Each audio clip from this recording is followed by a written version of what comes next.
This year alone, approximately 8 million people in the U.S. could be affected by a common type of irregular heartbeat called atrial fibrillation, or AFib. And here to discuss are cardiologist Dr. Andrea Russo and stroke survivor Frank. Nice to have you both. Thank you for having us. So Dr. Russo, let's start by talking about some of the numbers that are coming out of surveys and research that are showing how many people could be affected by this. Sure. So atrial fibrillation is a really common abnormal heart rhythm.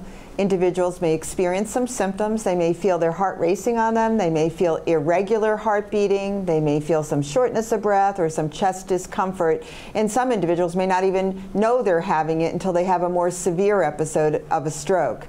But a survey showed us, despite the fact that there's such a high prevalence of atrial fibrillation, and this actually increases with age in the population, that 61% of adults who are 40 years or older are completely unfamiliar with atrial fibrillation, which I think is surprising. So we really have an opportunity to increase awareness and increase education about this really important health problem. Well, and the reason that we need to increase awareness is because if we don't, if people aren't aware that they may have it, it could be devastating, right? What are the reasons that we want people to be educated about this?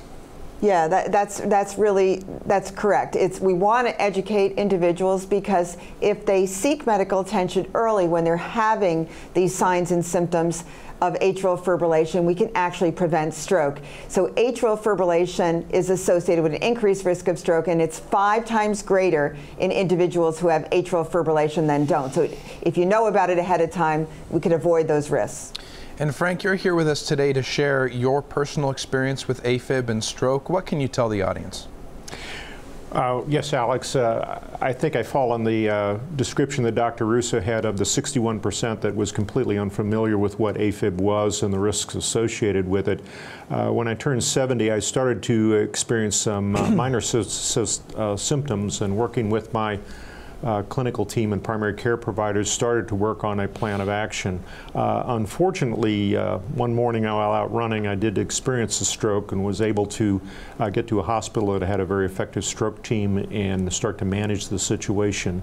So over the past 3 years, I've been working with my electrophysiologist, cardiologist, and my primary care team to deal with the situation, to address it, and to live an active life. But I've obviously become aware of both what AFib is and the risks associated with it, particularly for people over age 65. Mm-hmm. Well, it's great to see you here healthy and talking to us and telling your story. We really appreciate it. So Dr. Russo, let's talk about the Matter of Moments program and what that's all about.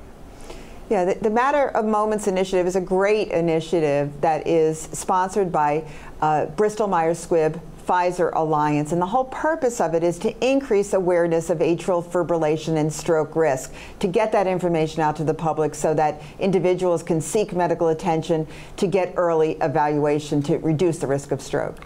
Well, it all starts with getting educated, and this certainly will go a long way for that. So I appreciate you both joining me here today. Great. Thanks. And if people want some more information, there's actually even a website, amatterofmoments.com, will give you more information about symptoms and risk factors for atrial fibrillation. Excellent. We'll be sure to check it out. Thank you. We'll be right back.